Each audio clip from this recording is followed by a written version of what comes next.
Hello and welcome to another Liverpool show on Football Talk Podcast. During the show, we'll be discussing the breaking news that almost broke the internet yesterday, and that was Liverpool have reached an agreement with Michael Edwards, I was say Richards, to return to the club. Now, he became cult hero over the years due to his amazing recruitment and smart negotiations, but he won't be returning to the club in the same role, which was sporting director previously. He's been given the new role titled CEO of football.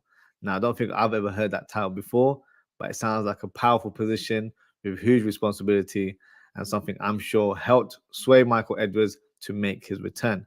Now, this is not an exclusive Liverpool role. He's FSG's SEO of football. So when I initially heard that, it raised a slight concern for me, especially as it was revealed that one of the reasons why FSG recruited Michael Edwards again for this new role is to help acquire an additional football club. Now, my first thought was that is it purely for investment purpose, or is the additional club going to be aligned with Liverpool as a feeder club? From what I gather, a feeder club is most likely to be the case, similar to how Chelsea have acquired French side Strasbourg. So this will help Liverpool grow and streamline the industry in order to remain competitive. Investing and expanding in football clubs is crucial, and a lot of top clubs are currently deploying this same infrastructure. So this is very exciting news for me, as this would mean Liverpool can sign those hidden gems from South America, for example, send them out on loan to the feeder club, allow the players to get accustomed to European football. And if Liverpool believe that they're worthy of a chance to play in the first team, they can be fast-tracked to the club when the time is right.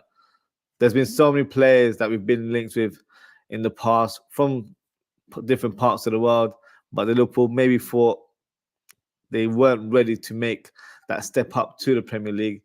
But regardless, they still continue to scout those players when they move to Europe and monitor their progress and development. And because of this way of thinking, those players ended up having a huge impact in their opening season, and their stock went sky high. And this includes the likes of Enzo Fernandez, who was at River Plate previously, and Moses Caicedo, who were both linked to Liverpool before they made the transition into Europe, as they were plying their trade in Argentina and Ecuador. Now, signing young players from abroad is always a risk, as you never know if they have the mentality to adapt to new surroundings. So with this new vision and setup, we'll be able to acquire players with huge potential who could go on and become world class. If it doesn't go to plan, we can still sell these players and make a profit, as we would have signed them as a low-risk investment in the first place. This will be another avenue to acquire players at a reasonable rate. Under FSG, we're never going to buy players worth 100 million plus on a regular basis. That's not how we operate, and it's not feasible. So acquiring an additional club will be hugely beneficial in recruiting the best young talents across the world, but also another avenue to help develop our own players from the academy. We could probably send them out on loan to the feeder club, where they're given the opportunity to play first-team football abroad and continue their development in another league playing men's football. So I'm all for it, because it's the way football is currently run, and for a club that doesn't have the financial backing of a government state, we have to be ahead of the curve in order to compete at the highest level with a different and new methodology. Now, that's just my opinion. Some may completely disagree with the proposition. Whatever your opinion is, please drop a comment and let me know your thoughts. But for me, this is the reason why Michael Edwards is returning to Liverpool. He's had numerous offers since he left as sporting director in 2022. And quite frankly, he's had offers from all over the world. Quite recently, the likes of Chelsea and Manchester United held talks with Michael Edwards with regards to being appointed for a senior hierarchical role, but he declined. He also had interest from PSG and Real Madrid, and in the past, who wanted to acquire him as a sporting director. But none of these roles met his requirements. I think he wanted a role that will be a fresh challenge for him, but also gives him the platform to elevate his name and profile in the football world. But that doesn't mean he won't have any involvement in recruitment. Remember, Michael Edwards was responsible for signing the likes of Van Dijk Alisson, Jota, Fabinho, Salah, Konate, Mane, Thiago, Robertson, and Harvey Elliott, just to name a few.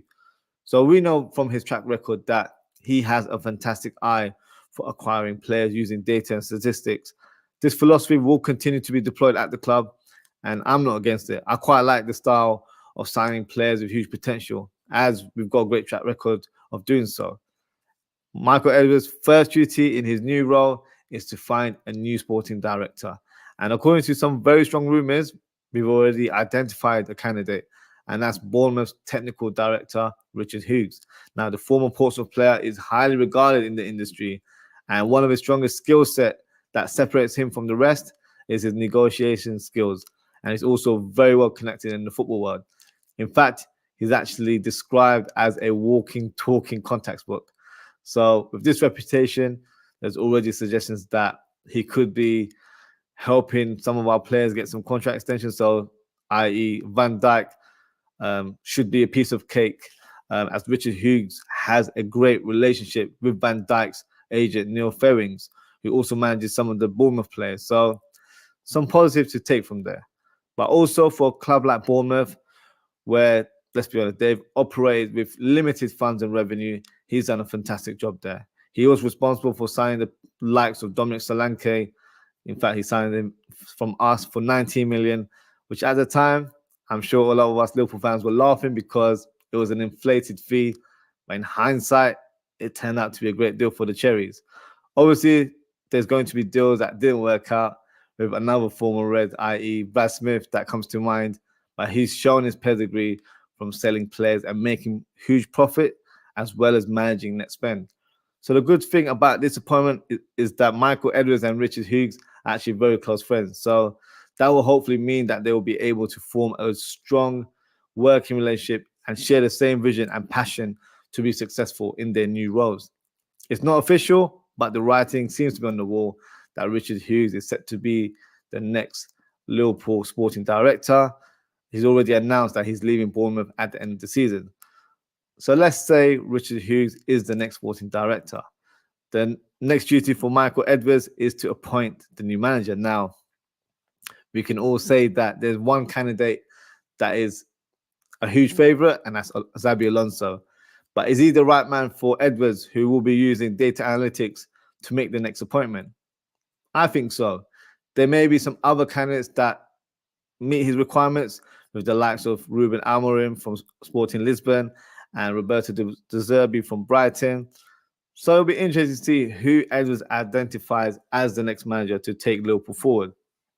Now, I mentioned Richard Hughes being a great negotiator for acquiring players, but he was also very pivotal in Bournemouth appointing manager Adoni Iraola.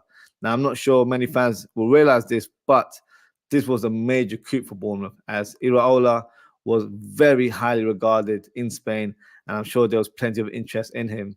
But not only that, I mentioned this earlier, that Richard Hughes is someone that has great sort of interpersonal skills and is able to form good relationships with agents and people in the football world. And this is exactly the case with Iraola's agent, Inaki Ibanez, who he's on very good terms with. And guess which other manager has Inaki Ibanez as their agent? Yep, you've guessed it. It's Xabi Alonso. What a small world. So this brings me confidence that we should be able to negotiate a deal for Alonso successfully. So look, overall, in my opinion, reappointing Michael Edwards at the club is a fantastic decision from Liverpool, or shall I say FSG. With Jurgen Klopp departing at the end of the season, a big void will be left, and it's not easy to find a like-for-like replacement. So to ensure Liverpool are competitive in all cylinders, we need to get the house in order, and that's exactly what FSG are doing. Love them or hate them, they know how to conduct business, and I'm pleased that they've showed persistence in wanting to bring Michael Edwards back to the club. It wasn't an easy task, I'm sure, as he already turned us down last year. But I think this new role was too huge to turn down, and it allows him to test new waters and play a pivotal role in the club's future success. For the fans, because of Michael Edwards' history with the club, he brings clarity and possesses a great understanding of the club and what we're all about, and has the characteristics to deliver sustained success just like he did previously. And he's already shown elements of being a visionary, as he's responsible for the current AXA training facility where all the teams are based in one complex. Something that was inspired with how Red Bull Salzburg have set up their infrastructure. I'm very excited about this appointment. So it's pleasing to know that Liverpool are planning for the future and making the right appointments, starting with Michael Edwards, and I'm sure it's to follow with Richard Hughes, who will be announced as the Liverpool sporting director very soon. So for me, the club are heading in the right direction and the future seems red to me. So before we conclude, just going to go through the comments. Run from me highlight. He said maybe he brings Kirkes to Liverpool to Bournemouth. Kirkes is actually a good shout. You know, he was a player that was very highly regarded. A lot of interest was in him last summer, and I was very surprised that Bournemouth were able to sign him. So he's a player that I've looked at this season. Looks impressive, and you know, if we sign, or should I say, if we appoint Alonso as our manager, Kirkes would actually be a good option on that left wing back role. So Mihaly is not a bad shout. I think that could be someone that we could look into getting in the near future. And Dad said, do you think we'll get the right manager? I hope so. I still have high hopes that it is Alonso that Michael Edwards decides to identify or choose as the next manager. There'll be a lot of factors involved. Obviously, he'll be using data analytics to make that decision. But there's some things where it might not be relevant to him. So, for example, one big point that I've made is the fact that Alonso used to be a former player. That might not be a sort of a huge detail for him in acquiring that next manager. I think he'll look at in terms of experience and the different system that they play, and if it meets the sort of vision that he has in terms of the players that we want to acquire.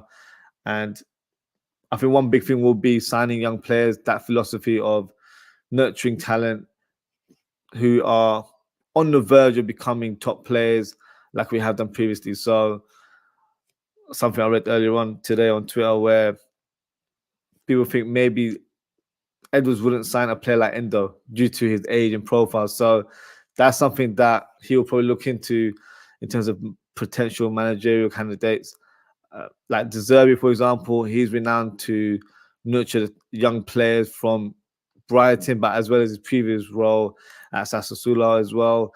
Ruben Amorim, who at Sporting Lisbon, he's pretty much the same ilk. In fact, plays a very similar system to Alonso. So those will be factors to look into. Amorim is probably a bit more experienced than Alonso, but I feel like Alonso has the pedigree to be the next top manager in world football. And I'm not just saying that because he's a former Red or anything of that nature. He's still unbeaten. We're in March right now. His team is still unbeaten. And it's not like he's got a worldy selection of players. And that's no disrespect. They just know how to play as a unit. And it's coming from his tactics and his coaching. So for me, that's impressive. Some people say, you know, he's not experienced enough. But look, if he ends up winning Bundesliga, for me, that's a big achievement than what Ruben Amorim has done at Sporting Lisbon, where he's won consecutive titles. No disrespect, the Portuguese league is not as strong as the German league. So if Alonso's managing to win that title this season, I think that's another plus point on that CV. So I think we will appoint the right manager. If it's not Xabi Alonso, because I'm not gonna lie, I'm fully invested on Alonso being the next Liverpool manager. But if it's not him, I trust Michael Edwards to make that right appointment. And the three names that I mentioned, those are the ones that I feel like will be the candidates or the people that they're looking into. So look, it remains to be seen. But we're still in March right now. We've got quite a few months in terms of before the end of the season. So there will be some more breaking news. I would expect the appointment of the sporting director, Richard Hughes. I'm sure that will be announced, as he's already confirmed his departure at Bournemouth. So that's probably waiting to happen in the near future. But obviously, the managerial appointment, that won't be announced until end of the season. Whether it's Alonso, Amorim, or De Zerbi, or whoever the candidate is, it's most likely going to be a manager that's currently employed. So we're still in the thick end of the season right now. So once the domestic seasons do not end, we won't be hearing any managerial announcements, in my opinion. So let's see how it goes. I still have my high hopes that it'll be Alonso. Drop a comment, guys. You let me know who you would like to see as Liverpool manager.